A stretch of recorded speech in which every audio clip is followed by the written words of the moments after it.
T'as bien fait de cliquer, car si tu cherches du matos et que tu veux le comprendre, c'est ici que ça se passe, c'est ton Gassic pour te l'expliquer. Aujourd'hui, on y va avec les decks éthiques DTC Lindorm V3, Boxed et non Boxed. Vous n'êtes pas sans savoir que ces decks sont à retrouver sur le site de Dissident Scooter Shop, et d'ailleurs, ces decks sont en promo, on va le voir tout de suite après, mais pour le moment, on retourne aux caractéristiques, c'est parti. Deux versions s'offrent à nous pour ce Lindorm V3, en Boxed et en non Boxed, je vous les donne. Il dispose de deux tailles de longueur et une taille unique de largeur, à savoir la première en 56 cm de long pour 14 cm de large, et la seconde en 59 cm de long pour 14 cm de large. De quoi ravir tout le monde, que ce soit de l'amateur, du confirmé au professionnel. Lindorm V3 est une bête. Son angle est de 83,5 degrés. Un angle plutôt fermé, assez proche des hanches, ce qui va permettre de pouvoir se déchaîner pour toutes sortes de rotations de deck. Il est plus robuste que sa version précédente, la version V2, avec une tête de tube étudiée, testée, puis façonnée pour résister plus longtemps à ce qu'il va prendre. Il est plus large, plus confortable, avec par rapport à sa version précédente des rebords ici arrondis. En bref, pour ceux qui l'ont testé et pour celles et ceux qui veulent le tester, c'est une bête de technologie, d'innovation, d'où son nom d'ailleurs. Il peut convenir aux riders et aux rideuses les plus techniques, les plus polyvalentes, mais aussi les plus bourrins ou les plus aériens. C'est une bête,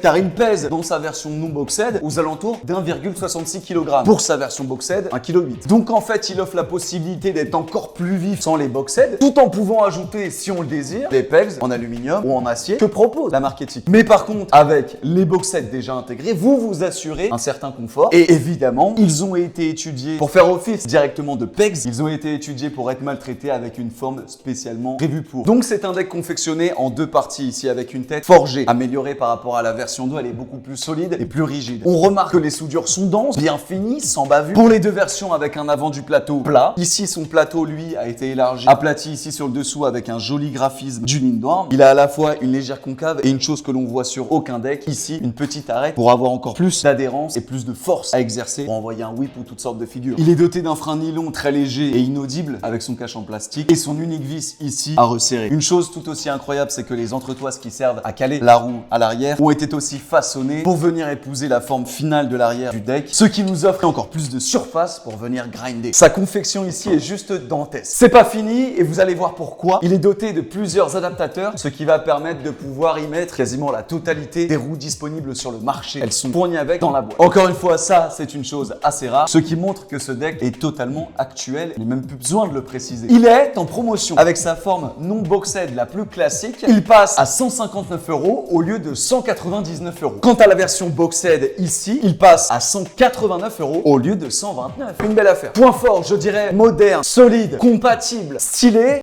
et en promo. Point faible, alors il y a peu de choix de couleurs et il confère assez peu de flexibilité, ce qui ne dérange pas tout le monde. Et voilà, c'est déjà la fin de cet épisode du DOS. J'espère que ça vous a plu. On vous a présenté le deck Lindorm V3. Il y a beaucoup de choses à dire. En tout cas, on vous l'a présenté dans sa globalité. Sachez une chose, c'est qu'il est en promotion sur le site de Dissident Scooter Shop. Et si vous faites un petit peu de bruit dans les commentaires, j'ai le droit de vous le faire gagner. Donc allez-y, bombardez-moi ça dans les commentaires. Profitez des vacances et on se retrouvera pour un épisode du DOS ou même Nouvelle Culture. C'est parti, let's go.